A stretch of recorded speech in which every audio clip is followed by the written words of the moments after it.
on the coast of East Anglia. Last night we were hosted by Anton Bowering, who along with Ranulph Fiennes runs the Transglobe Expedition Trust, who have funded us for many years. We're going to take off here, fly about 6 miles towards the coast, where there's not only Sizewell B, the nuclear power station, but a coastline that's incredible for wading birds and lots of other migratory birds. So we're going to fly along and get in as much of that coast as possible. Conditions are good. Cloud cover means that we won't get big thermals developing through the day, so the air should stay reasonably calm. We'll have a tailwind to the coast, so I can't really complain apart from the stubble that's catching lines. As long as I can get up and off the ground, then the air should be smooth.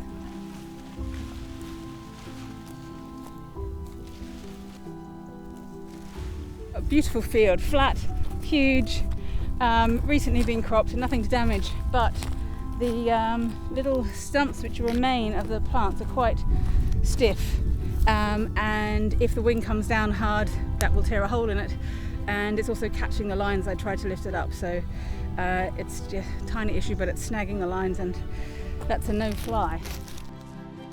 I have once had similar in Colombia, but it was sugarcane, so bigger stalks to land in, and they've been cut off quite sharply. But on, did manage to tear quite a serious hole in my wing coming down into it. So I'd rather not do that again. Hello, it's Sacha here. Can I speak to somebody in security who can give permission for passing through Sizewell airspace? I'm just calling the nuclear power station to get permission to fly through their airspace now. So we've got overall permission from the CAA to do so, but we need to notify security, who need to notify the local police force, because there's armed police around a nuclear power station, and they're the last people you want to surprise.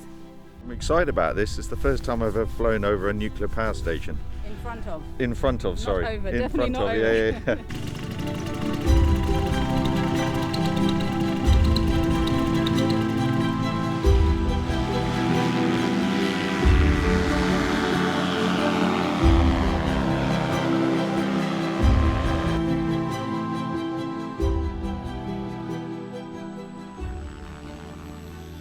Never seen such a take-off, no, and it's gripping. I'm fascinated. Good luck to her. I think it's a fantastic thing that she's doing, and I hope she gets her message across. That's the important thing.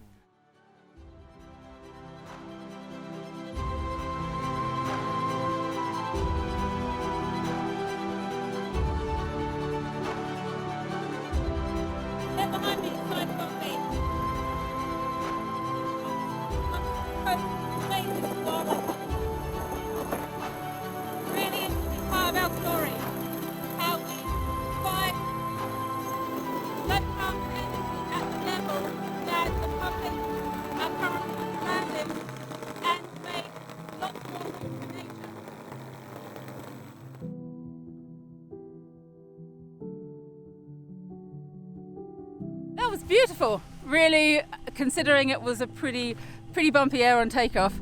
Once we got to the coast, it was pretty smooth, and I have to say I'm pretty stunned by the beauty of that coastline. Lots of areas I had no idea existed.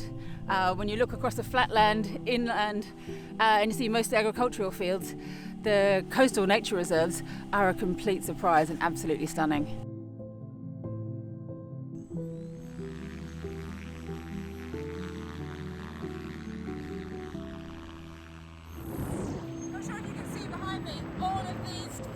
Tidal flats, perfect feeding ground for migratory birds, and that's why so many come here, and why so many people come here for an experience in nature.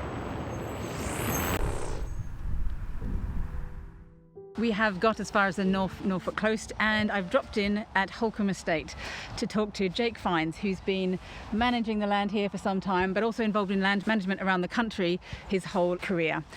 Jake, thank you very much. I know I just happened to call you or contact you on Twitter and say, any chance you're around, everybody says we need to speak to you about all these subjects, particularly as we've just flown across these incredible wild strips of the coast of Norfolk, which a lot of people, I'm sure a lot of the tourists don't actually know is out there if you're sitting at Wells on the sea. What I've been trying to do since I've been here is bring nature to people, so we can have exclusive sites like this where tranquility is really key, but then we also need people to engage with the natural world because we're disjointed from it. Absolutely. So when they come in their cars and they've driven 2 hours and 100 miles and they get out of the car, I want them to be immersed in nature. I want thousands of pink-footed geese to fly over them. I want them to be stung by a bumblebee so that they engage with the natural world. And so that's what we're doing adjacent to all the car parks, where they come and visit the beach, because that's a big draw, because it's an amazing landscape. But actually we can show it's so much more than just a beach. It's a beach, it's also a lot more, and it's very low-lying. Given that that's what this piece of the coast looks like, is climate change having a really strong impact here, and what does that look like? I think climate change is having an impact. I witness climate change season on season. So with our food production, we're witnessing it, but also we're witnessing it with nature and the natural world and being disorientated. So this year, for instance, I had 3 species of butterfly that all should fly at different times of year, but they're all flying in the same week. That's climate change, because the weather is either too cold or too warm or too wet or too sunny. So the natural world is being disrupted. I think farmers this year, where we've had droughts and we've had prolonged rain, are feeling the impacts of climate change, and we all need to start to address it. And are they all talking about it more openly? I remember climate change first time round, where it was completely poo-pooed. Now actually it's affecting us. We're seeing it real time.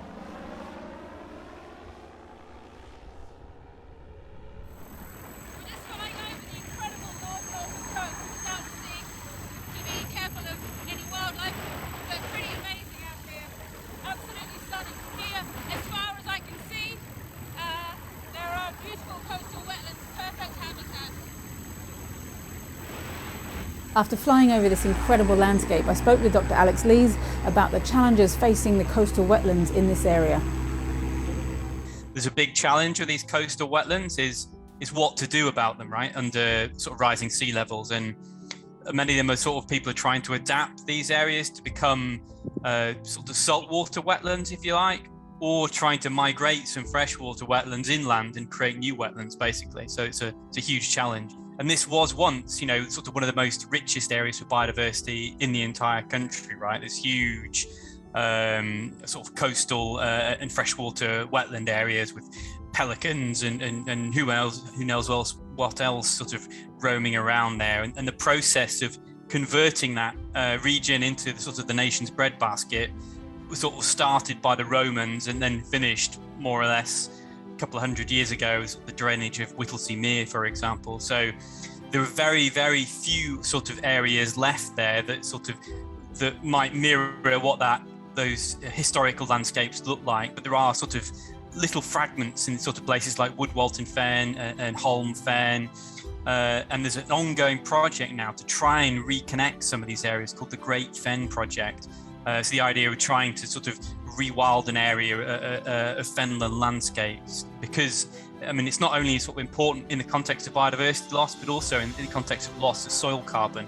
So a lot of these soils are very, very peaty, and there's been huge sort of wastage of soil over the last, sort of centuries of usage, and the land has shrunk in many areas by, several meters essentially. The soil is simply blown off. It's also because it's dried out. Then, we're not, we're putting ourselves in, great danger in moving forward of where we can be producing food from. So it's really, really low-hanging fruit is to be taking better care of soils and maybe to be thinking in some of these areas, what can we do differently?